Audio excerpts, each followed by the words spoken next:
When the cameras stopped flashing and the stadium lights dimmed, Travis Kelce thought he'd found his escape in Taylor Swift's arms. But there was one person who wasn't buying the fairy tale, and she was only 6 years old. Her name was Wyatt Kelce, and the question she was about to ask would shatter every carefully constructed wall Taylor had built around her heart. The dining room of the Kelce family home smelled like Sunday. Warm pasta sauce simmering on the stove, fresh garlic bread cooling on the counter, and that particular scent of chaos that only exists when 3 kids under 7 are running wild before dinner. Taylor Swift sat at the worn wooden table, watching Travis kneel beside his 3-year-old niece Elliot, helping her stay inside the lines of a Chiefs coloring book. His massive hands looked ridiculous holding the tiny crayon, but his focus was total, like he was calling plays in the Super Bowl. This was her favorite version of him. Unguarded, gentle, completely unaware that millions of people would pay thousands of dollars to see this side of the man they only knew as number 87.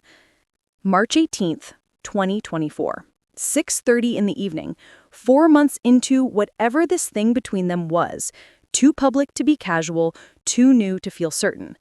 Taylor had performed for stadiums of screaming fans, but sitting at this dinner table with Travis's family made her more nervous than any stage ever had. Jason Kelce bounced baby Bennett on his lap at the head of the table, his retirement from the NFL still fresh enough that he kept unconsciously flexing his throwing hand. Kylie moved between the kitchen and dining room with the practiced efficiency of a mother who'd learned to carry 3 things at once while also preventing disasters. And then there was Wyatt, 6 years old, with her father's intense brown eyes and her mother's sharp intuition. She'd been quiet all evening, pushing pasta around her plate, stealing glances at Taylor when she thought no one was watching. Kids were usually Taylor's easiest audience. They either loved you immediately or ignored you completely. But Wyatt was different. Wyatt was studying her. The kind of studying that made Taylor feel like she was being X-rayed, like this first grader could see through every carefully crafted answer she'd ever given in an interview, every smile she'd performed for a camera. Travis reached across the table for the Parmesan, his hand brushing Taylor's arm, in that casual way that still made her heart skip. 4 months in, and she was still cataloging these small touches, like evidence in a case she was trying to prove to herself. "Taylor," Kylie called from the kitchen doorway, balancing a bowl of salad against her hip, "these 3 are about to turn dinner into a crime scene." Taylor laughed and stood, grateful for something to do with her hands. She'd learned quickly that in the Kelce household, you didn't sit and be served. You jumped in, you helped, you became part of the beautiful chaos. It was so different from the sterile perfection of the restaurants where she usually ate, where servers hovered, and every other diner pretended not to stare while absolutely staring. Here, nobody cared that she'd sold out stadiums. Here, she was just the woman dating Uncle Travis, and she had to prove herself like anyone else would.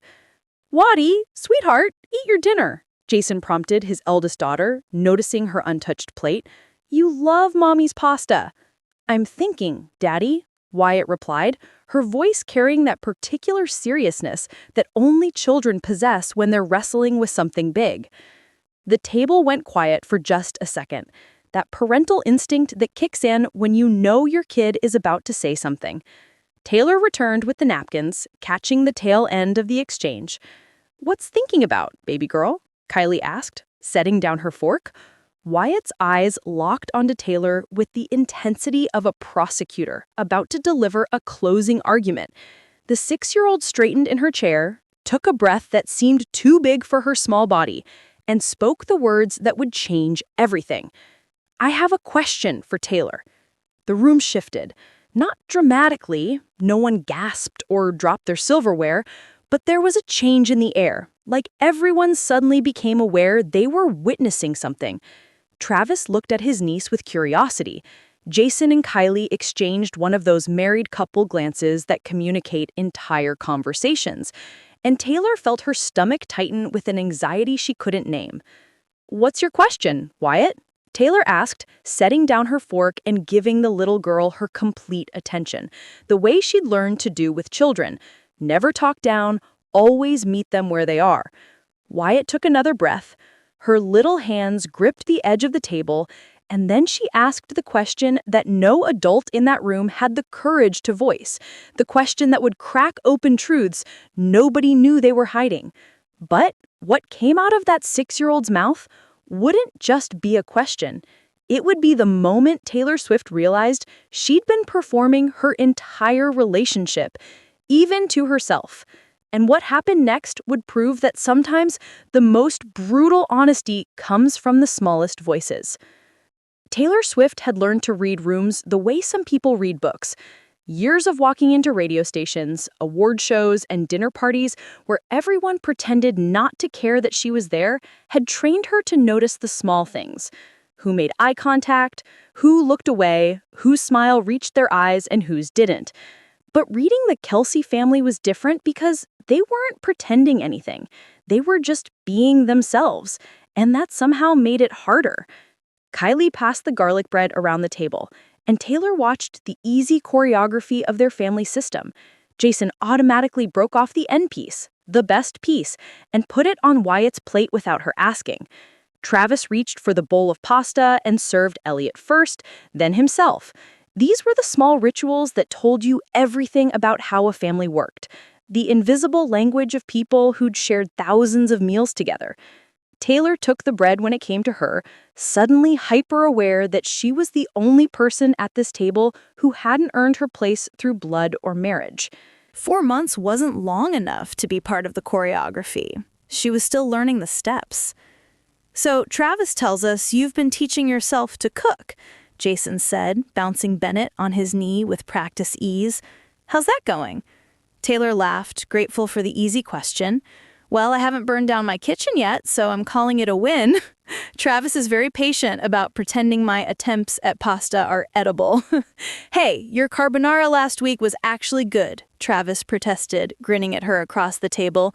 "The eggs were only slightly scrambled." "Romantic," Kylie deadpanned, and everyone laughed, except Wyatt, who was still pushing her pasta around her plate in slow, deliberate circles. Taylor noticed but didn't say anything. Kids got weird about food sometimes. Maybe she didn't like the sauce tonight. Maybe she was tired. Or maybe, and this thought made Taylor's stomach tighten, maybe Wyatt had picked up on something that the adults were too polite to acknowledge. Children had that gift, that terrible clarity that came from not yet learning how to lie to themselves. "Uncle Travis," Elliot announced suddenly, holding up her coloring book, "I made the football purple because purple is better than red." "Purple is an excellent choice," Travis said seriously, examining her artwork with the focus of an art critic. "Very bold, very avant-garde." "What's avant-garde?" Elliot asked. "It means you're cool," Travis said, kissing the top of her head. Taylor felt something squeeze in her chest watching him with his nieces. This was the version of Travis Kelce that the cameras never caught. The man who knew how to make a 3-year-old feel like her purple football was the most important artistic decision of the century. This was the man who'd sat on her floor for 20 minutes waiting for her grumpy cat to trust him. This was why she'd fallen in love with him, in these small moments that nobody else got to see. But Wyatt was watching her watch Travis, and there was something in the little girl's expression that made Taylor feel exposed, like she'd been caught at something. "Waddy, you haven't eaten anything," Kylie observed, her mom radar finally pinging on her eldest daughter's unusual behavior. "Are you feeling okay? Does your tummy hurt?" "No, Mommy." Wyatt set down her fork with careful precision, the way kids do when they're trying to act more grown-up than they are. "I'm just thinking." "About what, sweetheart?" Jason asked, his voice gentle but curious. There was a beat of silence. The kind of silence that stretched just a little too long, where everyone at the table started to notice that something was happening. Travis looked up from Elliot's coloring book. Kylie paused with her water glass halfway to her lips. Jason stopped bouncing Bennett, and Taylor felt her pulse kick up for no reason she could name, just a sudden animal instinct that something was about to shift. Wyatt looked around the table at all the adults. her gaze moving from her parents to her uncle to Taylor and back again. She was gathering her courage for something. You could see it in the way she straightened her shoulders, in the way she took a breath that was too big for her small body. "I have a question," Wyatt said, and her voice had that particular clarity that children get when they're about to say something important, something they've been rehearsing in their heads. For Taylor, the temperature in the room changed. Not dramatically, nobody gasped, nobody dropped their fork, but Taylor felt it like a shift in air pressure before a storm. She felt Travis tense, slightly beside her, felt Kylie and Jason exchange one of those married couple glances that communicated entire conversations in a fraction of a second.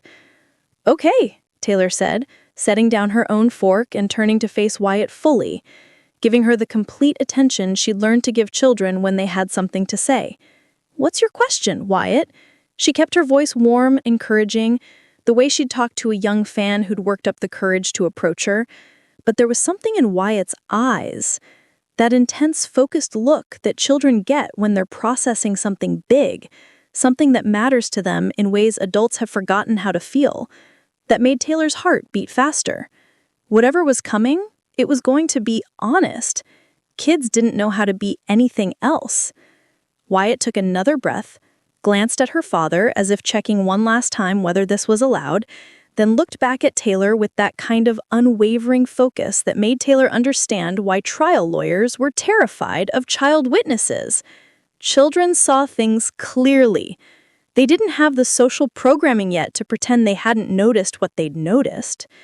And Wyatt had been noticing something all evening. "Uncle Travis loves you very much," Wyatt began, her voice steady and serious. "I can tell because he smiles different when he talks about you. The corners go up more, and his eyes get crinkly." Taylor felt her throat tighten. Travis had gone completely still beside her. "But I need to know something," Wyatt continued, and now her voice had taken on that quality of a child asking a question they truly need answered, not just making conversation. "Do you really love him back? Or do you just love him because he's famous for football?" The world stopped. Not metaphorically. Taylor felt like actual time had frozen, like someone had hit pause on reality, and she was suspended in this single, terrible, perfect moment where a 6-year-old had just asked her the one question she'd been too afraid to ask herself. Every adult at the table had frozen mid-breath. Jason's face flushed red with embarrassment. Kylie's eyes went wide, her mouth opening to say, "Wyatt," in that tone that meant a child was about to be corrected for being inappropriate. Travis looked like someone had tackled him without warning, his fork suspended halfway to his mouth, his blue eyes locked on his niece with an expression caught between shock and something else. Something that looked like he'd been waiting for someone to ask this question too, but had been too terrified to voice it himself. And Taylor felt something crack open in her chest, something she'd been keeping carefully locked away behind the armor of her public persona, behind the carefully crafted narrative of the world's most famous pop star dating an NFL player in the most watched relationship of the year. Because Wyatt wasn't asking as a fan. She wasn't asking as someone who wanted gossip. She was asking because she loved her uncle, and she wanted to make sure he wasn't going to get hurt. And that made all the difference. The silence that crashed into the Kelce family dining room wasn't the absence of sound. It was the presence of something bigger. A question so honest, it stripped away every carefully constructed layer of celebrity romance and left only raw truth standing naked in its place. Baby Bennett's babbling from Jason's lap was the only noise, a reminder that somewhere in this frozen moment, life was still moving forward, oblivious to the earthquake happening at the adult level. Jason's face had gone from normal to bright red in the span of a heartbeat, the kind of crimson that started at his collar and worked its way up to his receding hairline. His mouth opened, then closed, then opened again like a fish trying to find words that wouldn't come. Kylie had her hand halfway to her mouth, her eyes wide with that particular expression mothers get when their child has just said something wildly inappropriate at exactly the wrong moment, and she's calculating how quickly she can shut it down and apologize and pretend it never happened. Wyatt Elizabeth Kelce, Kylie started, her voice carrying that warning tone that every kid knows means they're about to be in trouble. But Taylor did something that stopped everyone cold. She smiled. Not the smile she used for cameras, not the carefully crafted expression she'd perfected over 17 years in the spotlight, designed to look genuine while revealing nothing. This was different. This was the smile that came from somewhere deeper, from the place where she kept the parts of herself that the public never got to see. It was soft and surprised and a little bit broken, like Wyatt had just cracked open something Taylor didn't know was ready to break. "Kylie, it's okay," Taylor said quietly, holding up one hand in a gentle stop gesture. Then she did something that would later make Travis fall in love with her all over again. She stood up from her chair, walked around the table in her bare feet. She'd kicked off her shoes under the table an hour ago, another small sign that she'd started to feel at home here, and knelt down beside Wyatt's chair so they were at eye level. The movement was deliberate, unhurried. She was giving herself time to think, yes, but more than that, she was showing Wyatt this question mattered enough to meet her where she was, to take her seriously instead of brushing her off the way adults so often did with children's inconvenient observations. "That's a really important question, Wyatt," Taylor said, and her voice was clear enough that everyone at the table could hear, but intimate enough that it felt like she was speaking only to the 6-year-old in front of her. "Can I give you an honest answer?" Wyatt nodded, her brown eyes, so much like her father's, locked onto Taylor's face with that unwavering intensity that only children possess before they learn to look away from uncomfortable truths. "Yes, please," Wyatt whispered. Travis had gone completely still in his chair. Not frozen, still. Like he was afraid that if he moved, if he breathed too loud, he might miss something crucial. His fork was still suspended halfway to his mouth, pasta slowly sliding off the tines. His blue eyes were fixed on Taylor with an expression that was equal parts terrified and hopeful, like a man watching someone defuse a bomb that might either explode or save his life. And here's where Taylor Swift showed the Kelce family exactly who she was when all the armor came off. "I'm going to tell you something that I haven't told anyone else," Taylor began, her voice steady but carrying an undercurrent of emotion that made it clear this wasn't a performance. Not even Uncle Travis knows this part yet.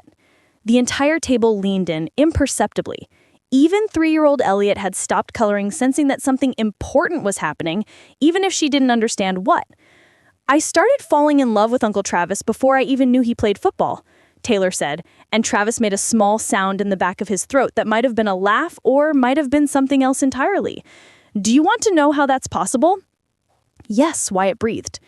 "When Uncle Travis first told me he wanted to meet me, he didn't try to impress me with how famous he was or how many games he had won. He told me about you." Taylor reached out and gently tucked a strand of Wyatt's hair behind her ear, a gesture so natural it looked like she had done it 100 times before. "He told me about how you ask the best questions, Wyatt, about how you make him laugh, about how you're brave enough to say the things other people are too scared to say." And I thought, anyone who loves his niece that much, who talks about a 6-year-old like she's the most interesting person he knows, that's someone I want to meet. Wyatt's eyes had gotten very wide. "I knew I was falling in love with him on our 3rd date," Taylor continued, and now her voice had dropped even quieter, like she was sharing a secret. "Do you know what we were doing?" Wyatt shook her head. "We were at my house and I was having a really bad day. I'd been crying because sometimes even grown-ups cry when things are hard, and instead of trying to fix it or tell me not to be sad, Uncle Travis sat with me on my kitchen floor for 2 hours and let me tell him about my cats, all 3 of them, every story I could think of. And then he asked if he could meet them." Taylor glanced up at Travis, who now had tears in his eyes that he wasn't even trying to hide. "My oldest cat, Meredith, she doesn't like anyone," Taylor said, looking back at Wyatt. "She hides when strangers come over. But Uncle Travis sat very quietly on my living room floor for 20 minutes, not moving, not talking, just waiting. And eventually, Meredith came out from under the couch and let him pet her. And he was so gentle with her, Wyatt, so patient. He told her she was beautiful even though she was hissing at him." Taylor's voice caught slightly. "That's when I knew for sure. Because someone who can be kind to a grumpy cat when no one's watching, someone who can sit on a floor for 20 minutes just to make an animal feel safe, that person has a good heart. And that's what I fell in love with. Not the football, not the fame, the kindness." The room had gone so quiet you could hear the clock ticking in the kitchen. Jason had stopped bouncing Bennett. Kylie had given up pretending she wasn't crying. And Travis was staring at Taylor like he was seeing her for the first time. "But here's what I want you to understand, Wyatt," Taylor said, her voice strengthening. "You asked if I really love him or if I just love that he's famous." And that's such a smart question because you're right. Sometimes people pretend for cameras. Sometimes people date each other because it looks good, not because it feels good. She took Wyatt's small hands in hers. But can I tell you a secret? The times I love Uncle Travis the most are the times when there are no cameras at all. Like right now, sitting at this table with your family. Like when we're at the grocery store at midnight because we both can't sleep and he makes up silly voices for all the food packages to make me laugh. Like when he calls me after your family dinners just to tell me about something funny you said. Taylor paused, making sure Wyatt was really hearing her. Love isn't about being famous, Wyatt. Love is about how someone makes you feel safe and happy. And like you can be exactly who you are, even when you're scared or sad or having a bad day. Uncle Travis makes me feel like I can be Taylor, the person, not just Taylor, the singer. And that's the only kind of love that matters. There was a beat of silence where everyone at the table seemed to be holding their breath, waiting to see if this answer was enough, if it satisfied the question that had cracked open their Sunday dinner. And then Wyatt, with the devastating clarity that only 6-year-olds possess, asked the follow-up question that would make everyone in that room lose it completely. "So you love Uncle Travis the same way Mommy loves Daddy? Even when Daddy is smelly from football practice and Mommy still gives him kisses?" The adults burst into laughter. Real, tension-breaking, cathartic laughter that filled the dining room and pushed out all the anxiety that had been building. Jason's face somehow got even redder, but now he was grinning. Kylie was laughing so hard she had tears running down her face for an entirely different reason. And Travis finally put down his fork and buried his face in his hands, his shoulders shaking with laughter. "Yes, Wyatt," Taylor said, grinning so wide her face hurt. "I love Uncle Travis, even when he's smelly from football practice, even when he leaves his socks on the bathroom floor, even when he eats the last piece of pizza that I was saving." "Good," Wyatt announced, with the satisfaction of a judge delivering a verdict. "Because Uncle Travis was sad for a long time before you came. I could tell because he smiled, but it didn't go all the way to his eyes. But now when he smiles about you, his whole face lights up like Christmas lights." And that's when Travis Kelce, 3-time Super Bowl champion, 6-time Pro Bowler, one of the most intimidating tight ends in NFL history, completely lost his composure. His voice came out thick and rough with emotion. "Wyatt, can I tell you something?" "Yes, Uncle Travis?" "The reason I love Taylor so much," Travis said, looking at his niece with absolute adoration, "is because she just did exactly what you saw. She didn't talk down to you. She didn't brush off your question like it didn't matter. She took you seriously because she understands that kids, especially you, ask the most important questions. When someone is kind to children and animals, you know they have a good heart." He turned to look at Taylor, who was still kneeling beside Wyatt's chair, and the expression on his face was so raw, so unguarded, that everyone at the table suddenly felt like they were witnessing something private and sacred. "And that's how I know she's the one," Travis said simply. Wyatt considered all of this with the seriousness of a Supreme Court justice deliberating a landmark case. She looked at Taylor, she looked at her uncle, she looked at her parents, as if checking to make sure they were witnessing this and would back her up later. Then she made an announcement that would become family legend. "Okay then, Taylor can be part of our family now. But you both have to promise something." "What's that, sweetheart?" Taylor asked. "Uncle Travis has to promise to keep making Taylor laugh, and Taylor has to promise to keep making Uncle Travis happy, because happiness is the most important thing, and you can't break promises to kids. It's against the rules." "Deal," Taylor said immediately, extending her pinky finger. "Deal," Travis agreed, reaching across the table to join their 3-way pinky promise.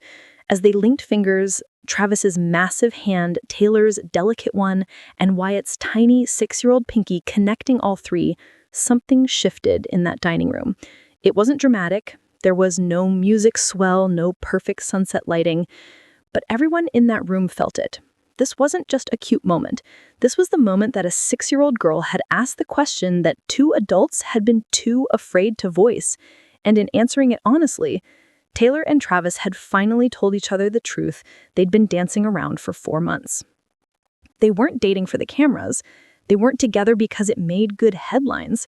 They were in love. Messy, real, floor-sitting, cat-petting, midnight grocery shopping love. And they'd needed a first grader to make them say it out loud.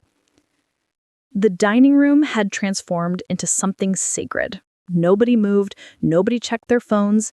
3-year-old Elliot had abandoned her coloring book entirely, sensing through that mysterious childhood radar that the adults were talking about something important, even if she didn't understand what.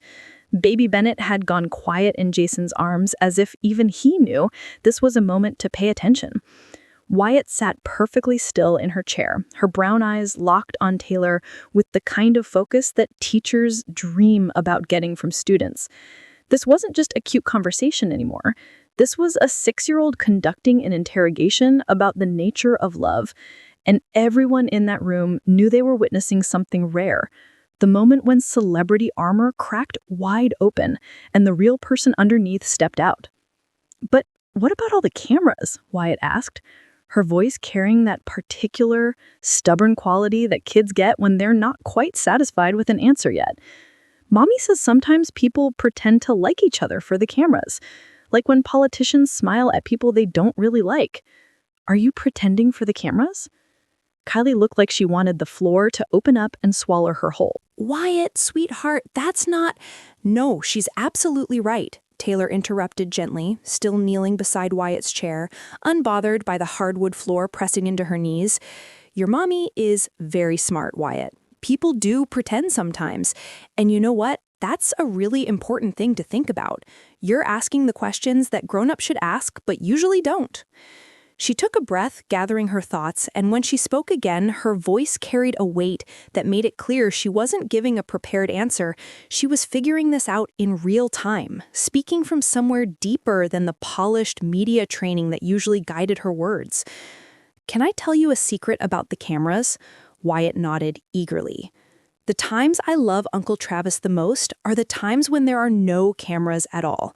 Like right now, sitting at this table with your family and eating pasta and watching your dad try not to cry." Jason made a strangled sound that was half laugh, half sob, wiping at his eyes with his free hand while still balancing Bennett with the other. "Like when Uncle Travis and I go to the grocery store at 2 in the morning because neither of us can sleep, and he makes up silly voices for all the food packages to make me laugh. Like when he picks me up from the airport and he's wearing the ugliest sweatpants you've ever seen and hasn't shaved and looks like he just rolled out of bed, which he did. And he's perfect." Taylor's voice softened. "The cameras seem maybe 5% of who we are together, Wyatt. The other 95%? That's just us being regular people who happen to really like each other. And honestly, the camera parts are the hardest parts because we have to remember to smile in a specific way and stand in a specific spot and not say certain things even though we want to." "So the camera parts are the pretend parts?" Wyatt asked, working through the logic with visible concentration. "Kind of," Taylor said, impressed by how quickly Wyatt was processing this. "It's not that we're pretending to love each other. It's that we're pretending that having 500 cameras pointed at us is normal and okay, when really it's weird and stressful, and sometimes I just want to hold his hand without wondering if someone's taking a picture of it." She glanced up at Travis, who was now openly crying, not even trying to hide the tears streaming down his face. "But here's the thing, Wyatt. When you really love someone, you figure out how to be real with them even when the world is watching. And Uncle Travis helps me remember how to do that. He helps me remember that I'm just Taylor, not Taylor Swift the brand. Just a regular person who burns toast and trips over her cats and sings in the shower too loud. Uncle Travis says you're the most talented person he's ever met," Wyatt said, and there was a note of challenge in her voice, like she was testing whether Taylor would be honest about this too. "He does?" Taylor looked at Travis, who nodded emphatically despite the tears. "He tells us about your songs and how smart you are and how you remember everyone's names, even when you meet 1,000 people." "Well, Uncle Travis is biased," Taylor said with a soft laugh. "He thinks I'm better than I am because he loves me. That's what love does. It makes you see the best in someone, even the parts they can't see in themselves." She paused, then added with complete sincerity, "And he does the same thing for me. Do you know what I see when I watch Uncle Travis play football?" "What?" Wyatt asked. "I see someone who works harder than anyone else on the field. I see someone who makes his teammates better just by being around them. I see someone who celebrates other people's victories like they're their own. And that tells me so much more about who he is than any championship ring ever could." Taylor reached out and took Wyatt's hands again, this small gesture that had become their physical anchor point in this conversation. Love isn't about finding someone perfect, Wyatt. It's about finding someone whose imperfections fit with yours. Uncle Travis leaves his socks on the bathroom floor, which drives me crazy. I wake up at 3 in the morning with song ideas and turn on all the lights to write them down, which drives him crazy. But we've decided that those annoying things are worth it because of all the good things. "Like what good things?" Wyatt pressed, and Taylor could see the wheels turning in that 6-year-old brain, cataloging information, building a framework for understanding what real love looked like. This was the question Taylor had been waiting for, the one that would let her tell the story that even Travis hadn't heard yet, the one that mattered. "Okay, I'm going to tell you something that nobody else knows. Not Uncle Travis, not your parents, nobody. This is a Taylor and Wyatt secret. Until right now." The entire table seemed to collectively hold its breath. "Our very first date was at a restaurant in New York City. I was so nervous. I'd been on a lot of first dates, and they usually go one of two ways. Either the person spends the whole time trying to impress me with how successful they are, or they're so nervous about who I am that they can't be themselves. But Uncle Travis?" She smiled at the memory. "Uncle Travis showed up 20 minutes early because he was excited to see me. Not nervous, excited. Like meeting me was something fun, not something scary. And the first thing he said wasn't about music or fame or any of that. He said, 'I hope you don't mind, but I already ordered mozzarella sticks as an appetizer because I was starving. And I figured if you didn't want any, more for me.'" Wyatt giggled, and the sound broke some of the tension in the room. And then, this is the part that made me know. He asked me about my day, not about my career, not about my tour, not about what it was like being famous. He asked me about my actual day. What I'd done that morning, if I'd had good coffee, if my flight had been delayed. Regular questions that treated me like a regular person. And I told him that I had had a really hard week, that I'd been crying that morning because sometimes this job is overwhelming and scary and lonely. And you know what Uncle Travis did? "What?" Wyatt whispered. "He ordered us dessert first. He told the waiter that sometimes you need ice cream before dinner, and anyone who says otherwise is lying. And while we ate ice cream before our actual meal, like a couple of kids breaking the rules, he let me talk. He didn't try to fix my problems. He didn't tell me I shouldn't feel sad. He just listened and made me laugh and asked good questions." Taylor squeezed Wyatt's hands gently. "But here's the moment I knew for sure, Wyatt. After dinner, I told him I needed to go home and check on my cats because I'd been traveling and they don't like being alone too long. And instead of thinking that was weird, instead of suggesting we go do something more exciting, Uncle Travis asked if he could come meet them." "And you said yes?" Wyatt asked. "I said yes, but I warned him. I told him Meredith, my oldest cat, doesn't like anyone. She hides when strangers come over, she's grumpy and antisocial, and has bitten people before. I told him not to take it personally when she hissed at him." Taylor's voice caught slightly. "And Wyatt, your uncle sat on my living room floor for 22 minutes. I counted. He didn't move. He didn't try to grab her or force her to like him. He just sat there, very still, very patient, waiting for Meredith to decide he was okay." "Did she?" Wyatt asked, completely absorbed in the story. "Eventually. She came out from under the couch, walked right up to him and sniffed his hand.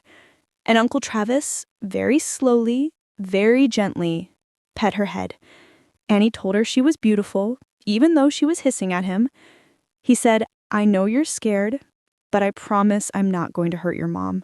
I just want to make her happy." A tear rolled down Taylor's cheek. "He was talking to my cat, Wyatt.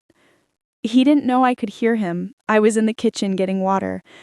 But he was making promises to my grumpy cat about how he was going to treat me. And that's when I knew his heart was good all the way through. Because someone who can be that patient, that kind, that gentle when no one's watching, that's someone you can trust with your heart." The room was so quiet that the sound of someone's phone buzzing in another room seemed impossibly loud. Jason had given up on trying not to cry and was just letting the tears fall.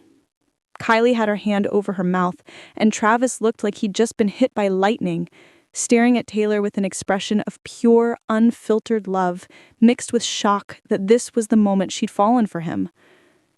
"So that's how you knew?" Wyatt asked. "That's how I knew. Love isn't about grand gestures or fancy dates or what looks good in pictures. Love is someone sitting on your floor for 22 minutes to make your cat feel safe. Love is ice cream before dinner when you're sad. Love is showing up 20 minutes early because you're excited, not nervous." She looked up at Travis, meeting his eyes across the table. "Love is your uncle calling me after every one of your family dinners to tell me about something funny you said, or something sweet Elliot did, or how proud he is of your dad for being such a good father. Love is how he talks about the people he cares about when they're not in the room. That tells you everything." Wyatt absorbed all of this with the serious contemplation of a much older person. Then she asked one more question, the one that would seal everything. "But what if the cameras go away? What if people stop caring about Uncle Travis's football or your songs? Will you still love him then?" And this, Taylor realized, was the real question. The one that cut through every layer of celebrity and fame and public spectacle to the core truth underneath. "Wyatt, I hope the cameras go away sometimes," Taylor said with complete honesty. "I hope we get to have a completely normal, boring Sunday where nobody takes our picture and nobody writes about what we're wearing or where we're going. Because those are the days when I get to see who Uncle Travis really is. Not the football player, just the man who makes me laugh and holds me when I'm sad and sits on floors for my cats." She smiled at Wyatt through her tears. "And yes, I will still love him. I'll love him when he's retired and not playing football anymore. I'll love him when I'm not touring and just writing songs in my living room. I'll love him when we're old and boring and nobody cares about us anymore except the people in this room. Because this," she gestured around the table, "at this family, this moment, this honest conversation, this is what real love looks like. Not the cameras. This." Wyatt seemed satisfied with this answer. She nodded slowly, processing everything with that remarkable child wisdom that somehow cut through complexity to find truth. "Okay," she said finally, "then you can be part of our family, but you have to keep your promise." "Which promise?" "To keep making Uncle Travis happy, because he was sad for a long time, and now he's not sad anymore, and I don't want him to be sad again."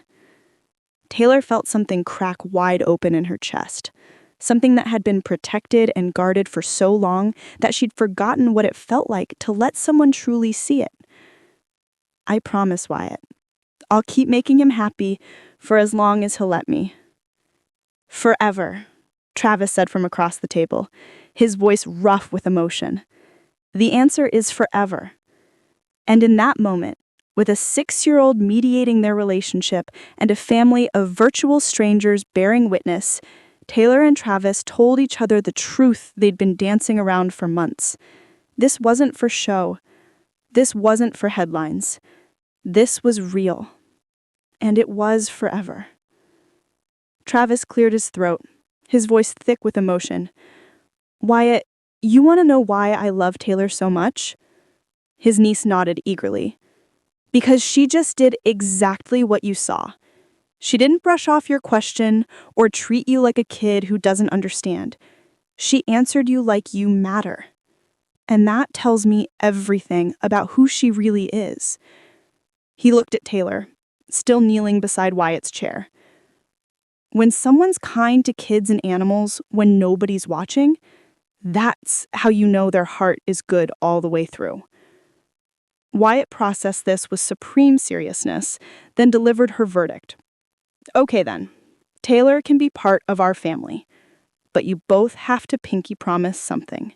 What's that? Taylor asked.